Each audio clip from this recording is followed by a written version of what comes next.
terutama meskipun di internasional melalui workshop biasanya. Itu, Prof. Terima kasih, saya sangat puas dengan jawaban saudara. Terima kasih Ketua Pimpinan Sidang. Baik, terima kasih Prof. Hafidz selaku promotor. Selanjutnya kepada Ibu Dekan Fakultas Kedokteran Universitas Islam Malang, UIN. Saya tidak tahu nasibnya baik itu, Bu Dekan dari radiologi, istrinya Dekan Unibro juga radiologi. Kami persilakan Prof. Yuyun. Terima kasih Prof. Hus, Bapak Dekan FK UNER sekaligus sebagai pimpinan sidang pada hari ini. Dr. Sri selaku promovenda yang paling berbahagia. Tentu saja pada saat ini saya dan Prof. Hafidz mungkin orang yang paling bangga karena Dr. Sri bisa sampai pada posisi ini. Tapi tentu saja kebanggaan kami ini tidak hanya kami ya, tapi juga seluruh teman-teman di radiologi, di FK UNER, dan di UNER pada umumnya. Pertanyaan saya mungkin simpel, Dr. Sri, tapi mungkin ini adalah mewakili pertanyaan dari teman-teman. Dr. Sri kan kita mengikuti tadi sudah publikasi dalam 3 buah jurnal bereputasi internasional. Kemudian sudah ada novelty yang Dr. Sri dapatkan dari disertasi ini. Nah, yang ingin kami tanyakan adalah Dr. Sri sebagai seorang guru saya juga ya, ke depan bagaimana Dr. Sri menerapkan apa temuan Dr. Sri itu dalam bidang tridharma pendidikan, penelitian, dan pengabdian masyarakat. Jadi tindakan nyata apa untuk mengamalkan istilahnya apa yang telah Dr. Sri dapatkan selama menempuh S3 ini. Itu aja Dr. Sri, silakan. Ya, terima kasih Prof. Yuyun. Jadi untuk tridharma pendidikan ini, jadi untuk penelitian saya bisa misalnya untuk research kembali, tidak hanya meningium, masih banyak yang bisa dilakukan research untuk hal ini yang berhubungan dengan meningium maupun hal-hal lain, jadi seperti glioma dan sebagainya. Itu masih perlu research yang lebih dalam untuk hal-hal itu. Dan kemudian untuk pengetahuan juga kita harus mengajarkan juga dan mensosialisasikan ilmu-ilmu ini kepada para didikan, jadi pada PPDS, pada radiolog umum, juga pada fellow neuroradiologi. Dan selain itu dalam praktek sehari-hari juga kita menggunakan hasil dari penelitian ini untuk para klinisi. Sambil kita mendapatkan feedback dari para klinisi, hasilnya apakah memang betul kalau penelitian-penelitian ini yang saya kerjakan, karena juga dalam praktek sehari-hari saya juga mengerjakan seperti ini, dan saya melihat hasil dari PA-nya, apakah benar setelah dilakukan pemeriksaan dengan DCI, EDC, kemudian kita menentukan mengarah ke gradingnya itu apa, dan hasil PA-nya apakah benar, seperti itu. Ya, mungkin saya perlu mengingatkan ya Dr. Sri bahwa lulus S3 itu bukan akhir, tapi itu masih merupakan suatu awal yang panjang. Jadi kami berharap mungkin yang ada di sini nanti 2 atau 3 tahun lagi kami akan diundang di sini sebagai pengukuhan Dr. Sri sebagai guru besar. Amin. Terima kasih Prof. Hus. Baik, terima kasih Prof. Yuyun selaku co-promotor. Selanjutnya kita berikan kesempatan kepada tamu kita, Profesor Dr. Julius Yuli, Master Kesehatan Spesialis Bedah Saraf dari Fakultas Kedokteran Universitas Pelita Harapan. Saya persilakan Prof. Julius. Terima kasih Pak Dekan, pimpinan sidang. Pertama-tama saya ucapkan selamat pada Dr. Sri. Ini penelitian bagus sekali, juga selamat kepada tim promotor, co-promotor. Seperti biasa, setiap hasil penelitian yang baik selalu muncul pertanyaan dan keinginan tahu lebih jauh. Ya. Jadi kalau kita melihat merujuk kepada ini saya mengambil sebetulnya banyak pertanyaan, tapi mungkin karena keterbatasan waktu 2, karena pengen tahu, ya kan Dr. Sri banyak mendalami ya. Kita sebagai klinisi melihat bahwa ini contohnya kurva TIC, ya. Kurva TIC itu kita lihat juga tipe 4 itu ada pada yang low grade juga, bukan cuma yang high grade. Karena ini sampelnya kan kecil. Pertanyaan saya, anjuran saya, mungkin yang low grade dengan tipe 4 ini perlu di follow up jangka panjang. Karena meningioma itu unik. Kita bisa dapat spesimen hasil patologi itu, semua patologinya menunjukkan bahwa itu adalah benign, low grade, tapi perilakunya agresif. Jadi kurun waktu singkat datang lagi, muncul lagi. Ada yang nggak pernah muncul. Nah, keinginan tahu kita itu apakah ini kelompok ini itu adalah subtipe yang lebih agresif dibandingkan dengan yang teman-temannya yang lain. Nah, hanya waktu yang bisa menjawab itu, yaitu dengan follow up. Nah, pertanyaan saya dalam hal ini, keterkaitan ini adalah, apakah steroid, pemberian kortikosteroid itu bisa mempengaruhi nggak TIC, Dr. Sri? Ini saya nggak tahu nih, benar-benar tidak tahu. Setelah Dr. Sri mempelajari itu, apa mungkin nggak kortikosteroid itu mempengaruhi? Karena kalau misalnya ini mempengaruhi dalam penerapannya, berarti kita mesti informasikan.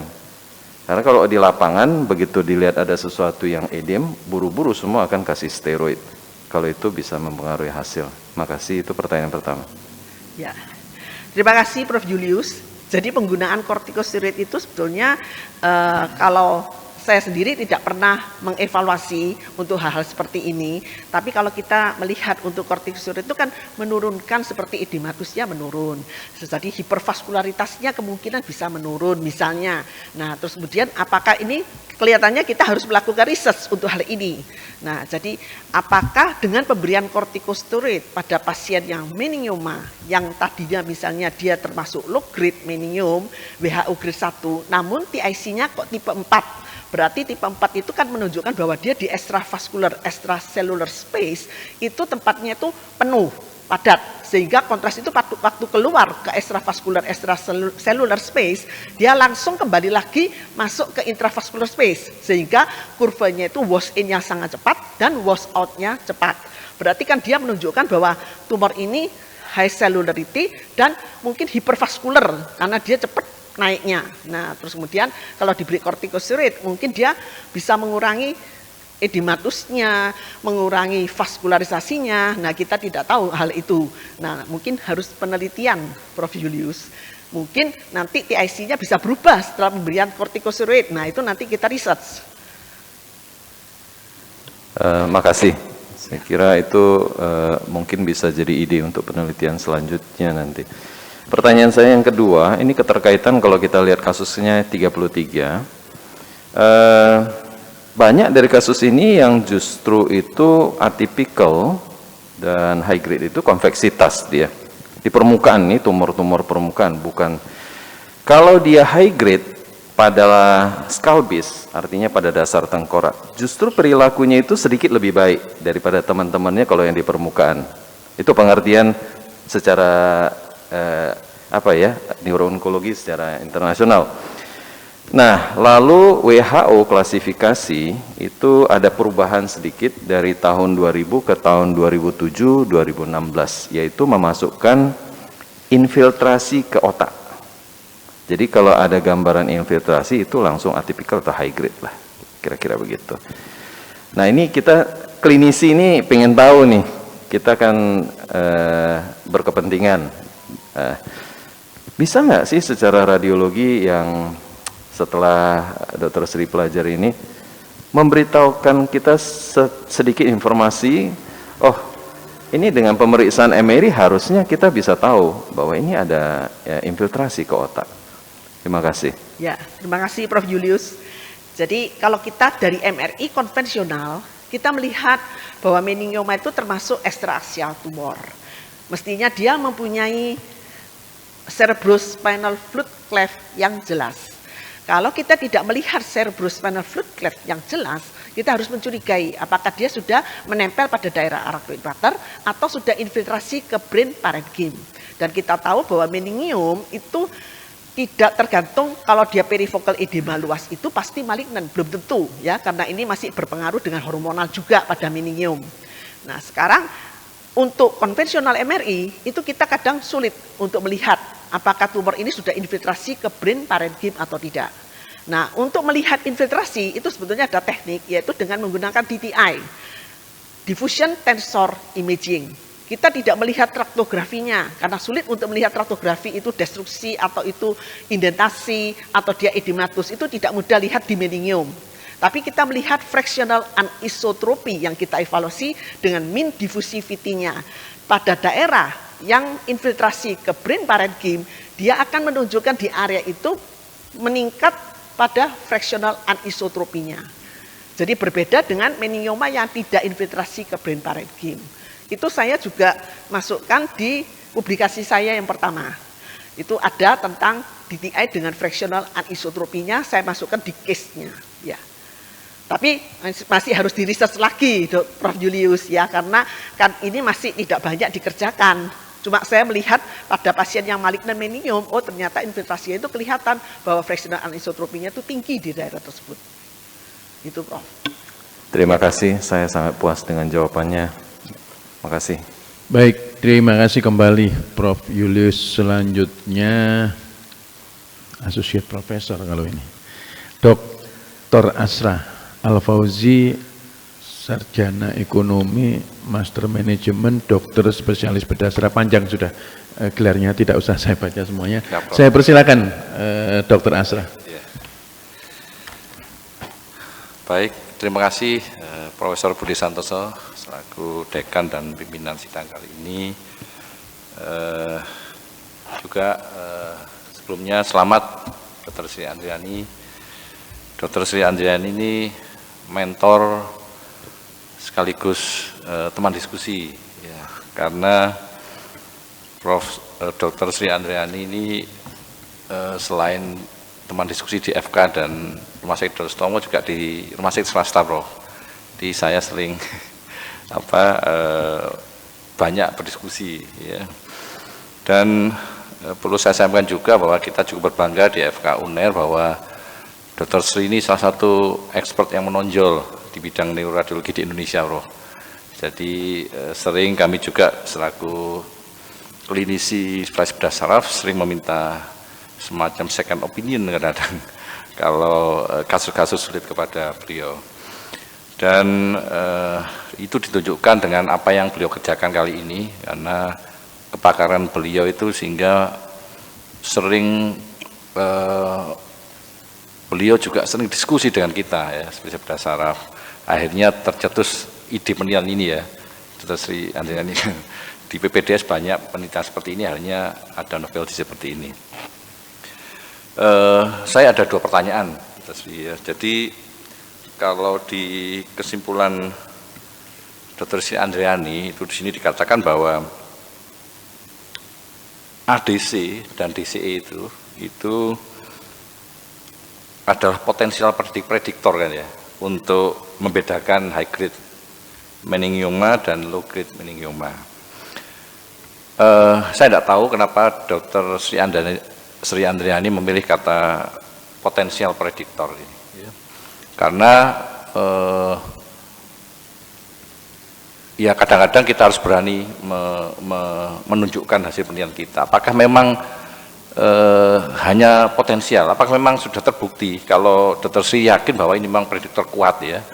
Kalaupun masih potensial, sebenarnya apa yang ingin dilakukan Dr. Sri? Karena apakah perlu penelitian lebih lanjut? Apakah perlu suatu metode yang lain yang akan dilakukan? Atau perlu semacam penelitian lebih besar, mungkin lebih ke multicenter, ya. Mohon bisa disampaikan kepada kita. Itu pertanyaan pertama, monggo, ya, silahkan. Terima kasih Dr. Asra. Jadi untuk ADC value itu merupakan potential predictors karena di sini kita tidak bisa mengatakan bahwa dengan ADC value yang rendah itu ada cut off-nya, Dr. Asra. Jadi kalau dari penelitian saya itu ada cut off di daerah 0,82 itu daerah cut off-nya. Terus kemudian kita tidak bisa mengatakan ini 100% kalau ADC value-nya rendah itu pasti malignan otomatis karena kita tidak bisa menggunakan satu jenis sequence yang hanya ADC value aja terus kemudian kita berani menentukan bahwa ini pasti high grade. Nah itu nggak mungkin. Kemudian makanya dari penelitian saya ini saya juga melakukan dengan DCE MR perfusion. Jadi dua, DCE MR perfusion dengan ADC value. Nanti kita lihat kira-kira kelainan ini mengarahkan ke high grade atau low grade. Karena seperti histopatologi pun yang melihat langsung itu suatu malignansi atau tidak, itu juga tidak langsung mengatakan ini 100%, itu belum tentu berani mengatakan seperti itu. Dan kadang-kadang malah diperlukan misalnya tidak hanya pemeriksaan dengan HE biasa, tapi harus dengan IHC dan sebagainya sampai bisa membuktikan dan menghilangkan DD-nya. Demikian juga dengan radiologi, Dr. Asra. Jadi saya tidak mungkin mengatakan ini 100% bahwa kalau ADC value-nya sekian itu pasti dia malignan, tidak bisa. Makanya saya menggunakan kata-kata potential predators. Gitu. Ya. Oke, baik. Ya, pertanyaan kedua melanjutkan sebenarnya. Saya tertarik dari cut off point itu ya. Ya. Bagi seorang klinisi spesialis bedah saraf itu sangat penting itu, Dr. Sri Anjani untuk mengetahui ya tentang tumor ini sebelum operasi dan menjelaskan kepada keluarga sebelum dan sudah operasi. Terkait cut off point ini saya tertarik gitu. Sebenarnya bagi kita ya memang apakah memang ke depan itu bisa nggak kita memberikan suatu grading gitu dari sisi radiologi kalau menurut Dr. Sri Anjani ya, sehingga ada semacam novelty baru gitu dari penelitian ini bahwa ya mungkin ini low grade, high grade, moderate grade mungkin dari yang cut off point itu. Kira-kira itu visible nggak ya menurut Dr. Sri Anjani? Karena ini penting dan itu memberikan informasi kepada kita tentang cut off point ini. Ya, itu monggo. visible aja, Dr. Asra. Jadi kalau memang mau dilakukan research seperti itu, jadi kan kita dari penelitian saya ini saya sudah punya cut off-nya semua. Jadi sebetulnya dari ADC value itu ada cut off-nya, kemudian SIMAS, TIMAS semua itu ada cut off. Jadi perpotongan antara sensitivitas dengan spesifisitas. Jadi kita sudah menentukan cut off-nya di berapa. Namun ini sampai akhir itu kita dari radiologi hanya memperkirakan gradingnya itu seperti itu. Karena kita tidak melihat jaringan tumornya sendiri langsung seperti pada histo-PA. Namun kita berguna sekali untuk radiologi ini karena apa? Karena kita sebelum operasi pasien itu sudah tahu gradingnya itu kira-kira dia mengarah ke grading yang mana. Itu penting sekali. Karena berbeda dengan tumor-tumor yang di luar atau di ekstrakranial. Jadi misalnya tumor muskuloskeletal dan lain-lainnya, itu kalau misalnya kita ragu-ragu gampang kita lakukan biopsi. Tapi kalau di intrakranial itu tidak mudah kita melakukan biopsi seperti tumor-tumor di ekstrakranial. Itu masalahnya. Jadi tetap grading meningioma ini memang sangat penting sebetulnya. Kalau misalnya kita mendapatkan gradingnya duluan, maka bagi klinis itu sangat berguna. Begitu ya Dr. Asra. Iya, Ya. terima kasih. Saya kira demikian Profesor Budisanto. Ya. Baik, selanjutnya kami berikan kesempatan Dr. Rosi Setiawasi, dokter spesialis radiologi konsultan. Kami persilakan Dr. Rosi. Terima kasih Prof. sebagai pimpinan sidang. Selamat Dr. Sri atas pencapaiannya dan kepada keluarga yang hadir pagi hari ini selamat. Untuk diketahui bahwa Dr. Sri ini adalah salah satu guru yang menjadi inspirasi saya dan menjadi role model saya sejak saya sekolah hingga sekarang. Jadi semangatnya yang luar biasa, memberikan energi yang positif bagi murid-muridnya, dan saya harapkan semoga terus bersemangat terus ya Dok, dan terus menebarkan keceriaan serta juga mungkin ini menjadi motivasi bagi kami muridnya untuk terus belajar, dan mungkin yang ingin sekolah dokter nih nanti langsung mendaftar. Baik, Dokter Sri, menarik sekali ini memang pendekatan imaging yang mungkin sangat kita harapkan bisa membantu klinisi dalam manajemen penyakit. Nah, kita ketahui bahwa dalam penerapan sehari-hari itu terkadang dalam penerapan nilai-nilai yang tadi sudah parameter atau variabel yang tadi dokter sudah pernah sampaikan, terkadang ada hal yang mungkin bisa menjadi masalah atau pitfall terhadap interpretasi terhadap grading suatu tumor. Nah, ini mungkin Dokter Sri, yang pertama saya ingin Dokter Sri mungkin bisa share kira-kira dari pengalaman penelitian ini dilakukan, sehingga kami sebagai praktisi ya dalam pelaksanaan penerapan MRI ini, apa yang perlu kita perhatikan atau kelemahan apa yang perlu kita perhatikan dalam mengkarakterisasi suatu jaringan tumor itu sendiri, sehingga hasil yang kita harapkan pada advance MRI ini betul-betul tepat dan baik.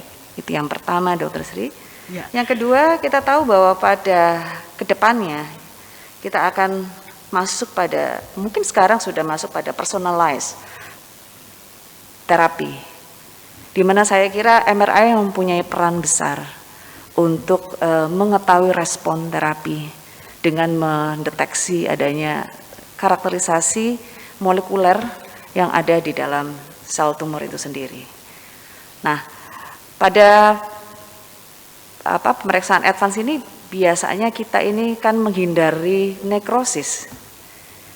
Padahal nekrosis ini merupakan parameter sel death yang tentunya nanti akan sangat membantu kita untuk menentukan bahwa ini oleh karena apoptosis atau ini merupakan suatu bagian dari heterogenitas dari suatu tumor maligna. Nah, mungkin kedepannya untuk studi translasi, Dr. Sri, kira-kira bagaimana peran MRI ini dalam menentukan nekrosis yang disebabkan oleh apoptosis sel dan nekrosis yang memang merupakan karakter dari suatu malignant lesion. Terima kasih. Silakan Dr. Sri. Terima kasih Dr. Rosi. Jadi untuk pertanyaan yang pertama mengenai pitfall pada pemeriksaan DCE MR perfusion. Jadi di sini pertama kita memang harus melihat kondisi dari pasien itu, tumornya itu sebesar apa. Terus kemudian setelah itu pada saat kontras injection itu sangat penting ya. Jadi kadang-kadang kalau kita injeksi kontras kebetulan pas masuknya kontras itu terjadi misalnya hematom atau misalnya surflow-nya itu kecil sehingga kontrasnya masuknya tidak lancar, sehingga gambaran DCE perfusionnya itu tidak bisa dianalisa dengan baik. Gambarnya itu misalnya bergerigi-gerigi. Nah, sehingga kita tidak tahu ini dia TIC-nya sebetulnya tipenya itu tipe 2, tipe 3 atau tipe 4. Nah, itu sulit untuk dievaluasi. Jadi itu adalah kegagalan pada DCE MR perfusion. Jadi yang penting ini pada saat injeksi itu harus betul-betul, dan jumlah kontras medianya itu pada saat masuk juga jumlahnya harus sesuai dengan berat badan pasien. Nah, terus kemudian untuk memasukkan salinnya itu juga harus pada timing yang pas. Nah, kemudian kita menganalisa. Menganalisa itu juga tidak sembarangan analisa, di mana kita harus memilih ROI-nya. Dari konvensional MRI di mana kita melihat kontras enhancement-nya, daerah yang paling enhancement yang bukan nekrotik area itu kita letakkan ROI-nya itu di situ, tidak di daerah nekrotik. Jadi seperti pada histo-PA. Histo-PA itu kalau melihat ada satu jaringan yang menunjukkan dia malignan, maka seluruh tumor itu dikatakan malignan dengan grading di situ. Demikian juga dengan DCE, kita memilih ROI yang betul, jadi letakkan pada daerah-daerah yang solid, yang pasti menunjukkan TIC yang tertinggi yang kita harapkan. Seperti itu Dr. Rosi ya untuk pitfall dari DCE. Makanya ada beberapa pasien yang kita exclude karena gagal pada saat mengerjakan DCE perfusionnya. Terus kemudian untuk selanjutnya bagaimana kita menilai pada pasien ini, misalnya pada post kemoradiasi, apakah dia ini memang nekrotik area karena perbaikan atau dia sebetulnya bagian dari heterogenitas dari tumor tersebut.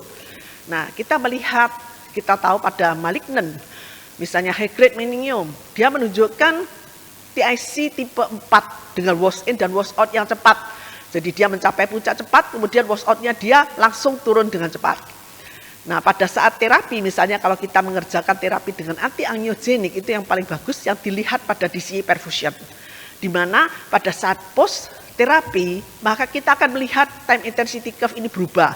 Meskipun tumornya itu besarnya masih tetap, tapi kita akan melihat bahwa time intensity curve ini menunjukkan bahwa daerah di extravascular extracellular space ini sudah longgar, sehingga kontras itu akan menunjukkan pada saat dia wash in-nya masih cepat karena memang masih ada tumornya, tapi wash out-nya itu tampak di tipe 5, yaitu gradual enhancement. Jadi kita bisa melihat bahwa daerah extravascular extracellular space itu loose di situ, sehingga menunjukkan bahwa ini ada perbaikan meskipun besarnya tumor itu masih hampir sama dengan yang sebelumnya. Ya. Terima kasih, Ya, Dr. makasih, Sri. Dr. Saya Rossi. kira saya puas dengan jawaban Dr. Sri. Terima kasih. Baik, terima kasih Dr. Rossi. Selanjutnya Dr. IT Madian Kurniawati, dokter spesialis obstetri ginekologi konsultan. Saya persilakan Dr. IT. Ya. Baik, terima kasih kepada pimpinan sidang, Bapak Dekan Fakultas Kedokteran Universitas Airlangga, Profesor Dr. Budi Santoso, dokter spesialis obstetri dan ginekologi konsultan. Terima kasih atas kesempatan bagi saya untuk mengajukan pertanyaan kepada Promovenda, Dr. Sri Andriani Utomo, dokter spesialis radiologi konsultan neuro dan kepala leher. Begitu ya, Dok ya? Luar biasa, saya berada di tempat ini dengan penuh kebanggaan juga sebagaimana Dr. Sri Andriani yang sekarang penuh kebanggaan mengajukan diri untuk ujian terbuka atas studi S3 yang telah ditempuh dalam waktu 3 tahun. Jadi Dr. Sri Andriani seperti Dr. Rossi juga, beliau adalah guru saya. Saya ingat sekali pada waktu saya dulu DM di putaran radiologi, beliau yang membimbing saya dengan sebuah keterampilan untuk radiologi yang luar biasa dan saya selalu ingat itu. Dan juga rasanya baru beberapa waktu yang lalu Dr. Sri Andriani sempat berbincang dengan saya tentang keinginan sekolah S3, ternyata tahu-tahu sekarang sudah lulus. Luar biasa sekali, Dokter. Jadi pertanyaan saya ada 2. Yang pertama adalah ketertarikan khusus apa yang menyebabkan Dr. Sri Andriani ini mengangkat tentang meningioma? Padahal di bidang kepakaran Dr. Sri Andriani, terutama di bidang kepala leher, radiologi kepala leher, pastinya banyak hal lain yang juga sangat menarik dan sangat penting untuk diteliti. Itu yang pertama. Kemudian yang kedua, pada saat membaca hasil disertasi ini, saya melihat ada beberapa kasus yang sebenarnya hasilnya itu tidak sesuai antara parameter MRI perfusi DCA dengan grading histopatologi untuk meningioma tersebut. Apakah ada penjelasan khusus tentang ini? Kenapa kok hasilnya tidak sesuai? Terima kasih, mohon jawaban dan penjelasannya. Ya, terima kasih Dr. Eti. Jadi untuk kenapa saya memilih meningioma? Karena terus terang aja meningioma ini termasuk tumor yang paling banyak di intrakranial. Sehingga saya memilih kasus ini karena banyak kita menjumpai kasus meningioma seperti ini dan kita bisa melakukan penelitian dan penelitian ini belum pernah diteliti oleh orang lain. Jadi makanya saya memilih meningiom. Sedangkan kalau glioma ada beberapa peneliti yang sudah melakukan penelitian. Meskipun dia tidak melakukan penelitian untuk grading gliomanya, tapi dia untuk membedakan glioma dengan yang lain-lainnya seperti metastasis atau misalnya limfoma, itu pernah. Tapi meningioma dengan DCE ini belum pernah diteliti. Dan kita melihat bahwa pasiennya kita untuk meningioma ini banyak sekali. Makanya saya memilih meningioma untuk penelitian ini. Dan saya melihat bahwa meningiom itu meskipun tumornya itu gede, besar sekali, belum tentu dia itu malignan. Nah, sekarang grading meningioma itu sulit sekali untuk ditentukan dari radiologi selama ini kalau kita menggunakan konvensional MRI. Makanya saya berpikir untuk melakukan penelitian dengan menggunakan advance MRI untuk meningiom ini. Terus kemudian untuk pertanyaan yang kedua, Dr. Eti, Tadi gimana Dokter Eti untuk maunya Dokter Eti pertanyaannya? Pada hasil penelitian ini ada beberapa yang ternyata hasilnya tidak sesuai. Oh, ya, tidak sesuai. Iya. Jadi Mohon seperti penjelasannya. ini. Ya, jadi seperti DCE